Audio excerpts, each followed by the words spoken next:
राजा और भिखारी। एक बार की बात है, एक राजा अपने बेटे राजकुमार के साथ अपने राज्य में घूमने के लिए निकले।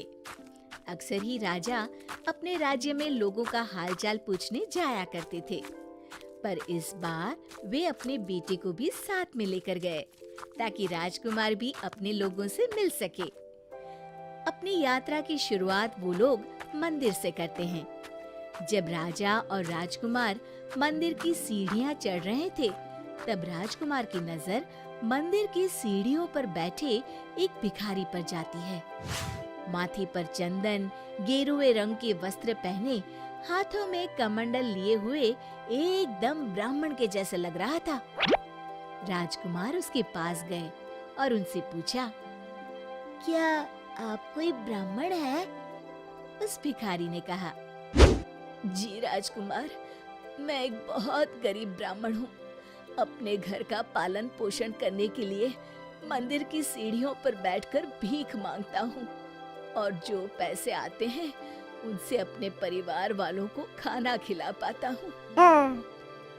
ब्राह्मण की ये बात सुनकर राजकुमार को उस ब्राह्मण पर बहुत दया आ गई। राजकुमार ने अपने सोने के सिक्कों से भरी थैली उस ब्राह्मण को दे दी। कहा, ये लीजिए, अब आपको यहाँ दोबारा नहीं बैठना पड़ेगा। जब ब्राह्मण ने वो थैली खोलकर देखी तो वो बहुत खुश हुआ और राजा और राजकुमार को धन्यवाद करके अपने घर के लिए चल पड़ा।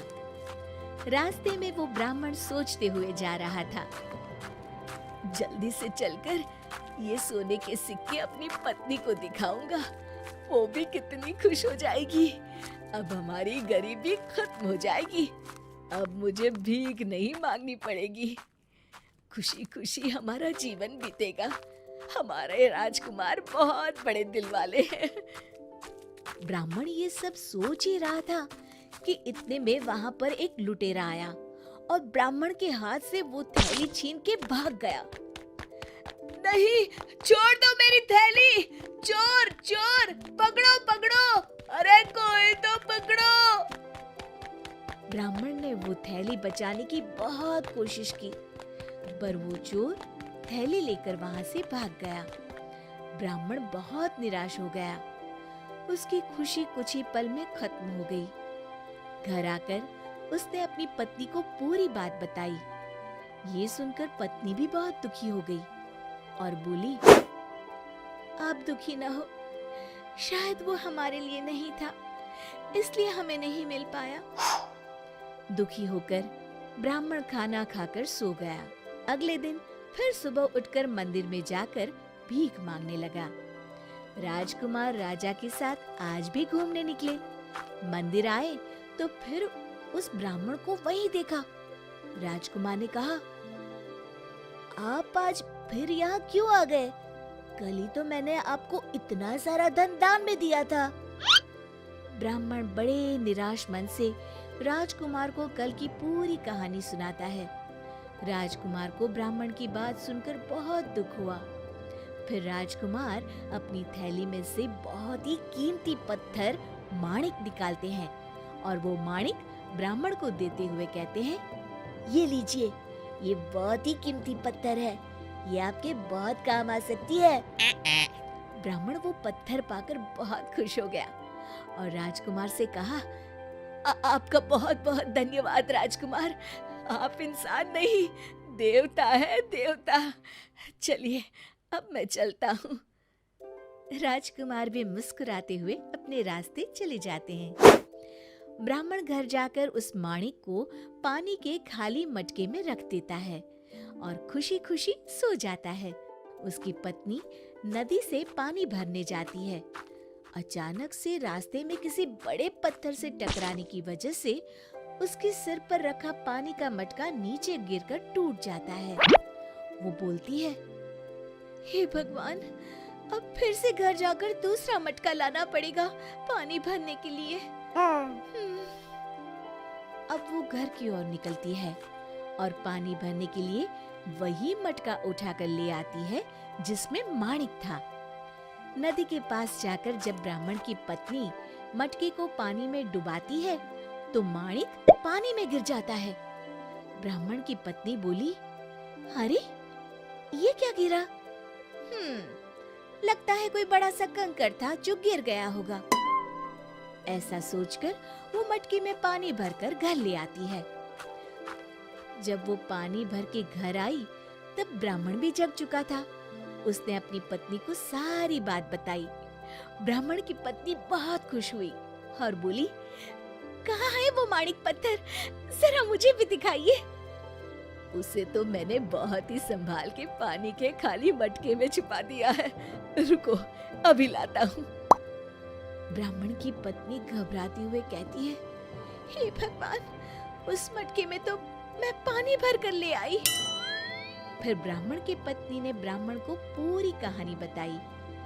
अब वो दोनों बहुत ही दुखी हो जाते हैं। हे भगवान, आप ये कैसा खेल खेल रहे हैं हम लोगों के साथ?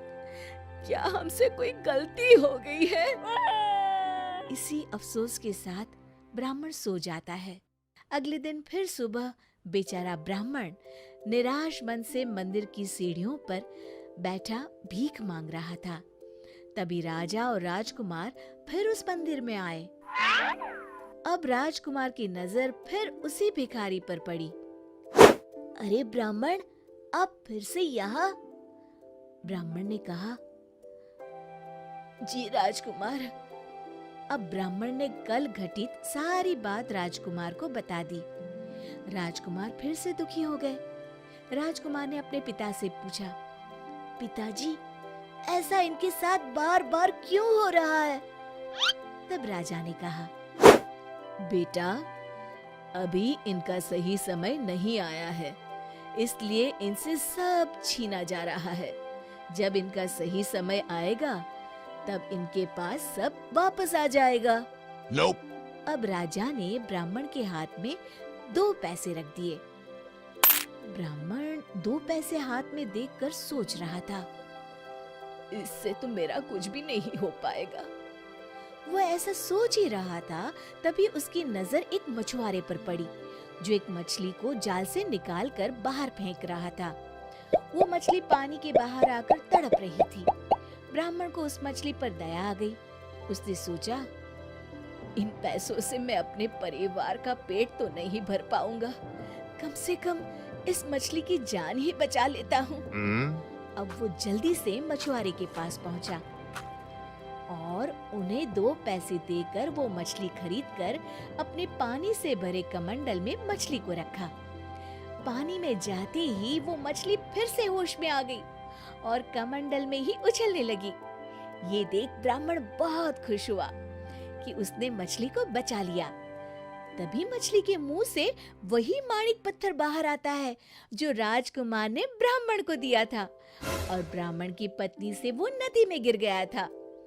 पत्थर को देखकर तो ब्राह्मण की खुशी का ठिकाना नहीं रहा और वो खुशी से उछलते हुए बोला, मिल गया, मिल गया, मिल गया, आखिरकार मिल ही गया। उसकी ये बात वहां पास ही बैठे उस चोर को सुनाई दी, जो ब्राह्मण की सोने से भरी थैली चुरा कर ले गया था। वो डर गया और अपने आप से कहने लगा, हे भगवान, लगता है इस ब्राह्मण ने मुझे देख लिया। अगर इसने मेरी शिकायत राजा से कर दी तो मुझे मृत्यु दंड की सजा भी मिल सकती है।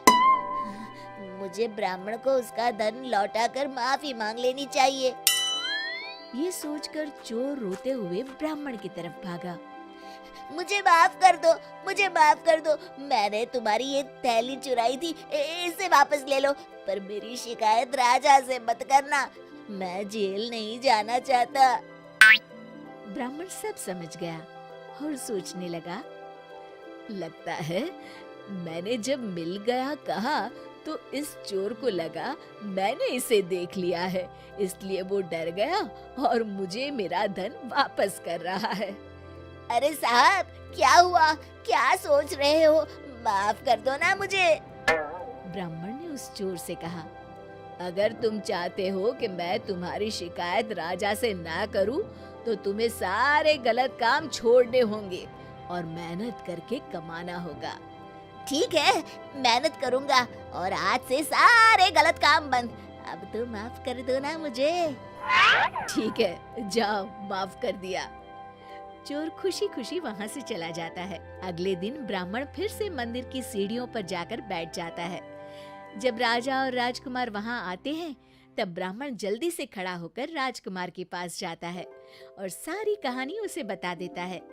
राजकुमार बहुत खुश होते हैं और अपने पिताजी से कहते हैं, पिताजी, कितनी खुशी की बात है ना, ब्राह्मण के साथ सब ठीक हो गया।